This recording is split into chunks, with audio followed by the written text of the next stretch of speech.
तो प्यारे बच्चों, इस वीडियो में डिस्कस करेंगे क्लास 11 सब्जेक्ट हिस्ट्री चैप्टर 3 तीन महाद्वीपों में फैला साम्राज्य के क्वेश्चन आंसर को, जो कि आपके सपोर्ट मटेरियल के भी क्वेश्चन हैं। ध्यान से देख लेना। सबसे पहले 2 अंक वाले क्वेश्चन हैं, विद आंसर हैं। ठीक है। जैसे कि पहला क्वेश्चन है, रोम साम्राज्य के इतिहास की जानकारी के मुख्य स्रोत कौन से हैं, या फिर रोमन इतिहास की जानकारी के स्रोत हमें अतीत के बारे में एक प्रकार की जानकारी देते हैं जिन्हें मिलाकर देखना अत्यंत उपयोगी हो सकता है। उक्त कथन के आधार पर रोमन इतिहास की स्रोत सामग्री का वर्णन कीजिए।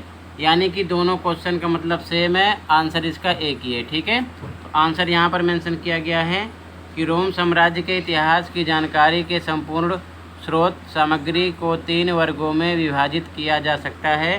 पहला था पाठ्य सामग्री, दूसरा प्रलेख या फिर उसी को बोलते हैं दस्तावेज, तीसरा था भौतिक अवशेष। ठीक है। अब ये आपका मेन आंसर हो गया। ठीक है। लेकिन अगर इसके अंतर्गत आपको बढ़ाकर लिखना है तो हेडिंग पढ़िए पाठ्य सामग्री। इसमें लिखोगे समकालीन व्यक्तियों द्वारा लिखा गया उस काल का इतिहास जिसे वर्ष वृत्तांत कहा जाता था, क्योंकि ये वृत्तांत प्रतिवर्ष लिखे जाते थे। पत्र, व्याख्यान, प्रवचन, कानून आदि। उसके बाद में दूसरा पॉइंट है प्रलेख या दस्तावेज। तो इसके अंतर्गत दस्तावेज स्रोत मुख्य रूप से उत्कीर्ण अभिलेखों या पेपायरस पेड़ के पत्तों आदि पर लिखी गई पांडुलिपियों के रूप में मिलते हैं। हजारों की संख्या में संविदा पत्र, लेख, संवाद पत्र और सरकारी दस्तावेज आज भी पेपायरस पत्र पर लिखे हुए पाए गए हैं। तीसरा पॉइंट भौतिक अवशेष। इसमें लिखोगे इसमें इमारतें, स्मारक, मिट्टी के बर्तन, सिक्के, पच्चीकारी का सामान आदि शामिल है। ठीक है। तो मेन पॉइंट याद करना है तो ये आपके पॉइंट हो जाएंगे। अगर इसके अंतर्गत आपको लिखना है तो आप ये भी तैयार कर लेना। ओके। इसी प्रकार सेकंड क्वेश्चन है मोस्ट इम्पोर्टेंट, पेपायरस क्या है, ये कहाँ पाया जाता था।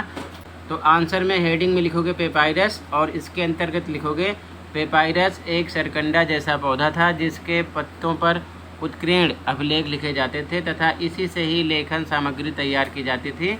और पेपायरस पाने का स्थान यानी कहाँ पाया गया था, तो पेपायरस मिस्र में नील नदी के किनारे उगा करता था। ठीक है। अब इसी प्रकार अगला क्वेश्चन प्रिंसिपेट से आप क्या समझते हैं। तो हिस्ट्री की बुक आप एनसीईआरटी ओपन करोगे पेज नंबर 60, तो वहाँ पर आपको ये मिल जाएगा। और आंसर यहाँ पर मेंशन किया गया प्रिंसिपेट क्या था। प्रथम सम्राट ऑगस्टस ने 27 ईसा पूर्व में जो राज्य स्थापित किया था उसे प्रिंसिपेट कहा जाता था। उसके बाद वहाँ का शासक, यद्यपि ऑगस्टस एक छत्र शासक और सत्ता का वास्तविक स्रोत था, तथापि इस कल्पना को जीवित रखा गया कि वह केवल एक प्रमुख नागरिक था, वह निरंकुश शासक नहीं था। ठीक है। तो इसी प्रकार आप देखते चलो। ठीक है।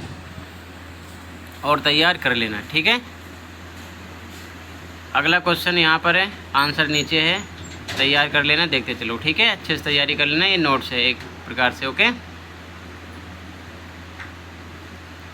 एम्फोरा क्या है ये सब पढ़ लेना, बहुत इम्पोर्टेंट है, बार बार पेपर में आते हैं। ड्रेसल 20 क्या है, बार बार पेपर में आता है, ये चीज़ ध्यान में रखना। ठीक है।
तो टोटल बच्चों इतना ही था, तैयारी कर लीजिए।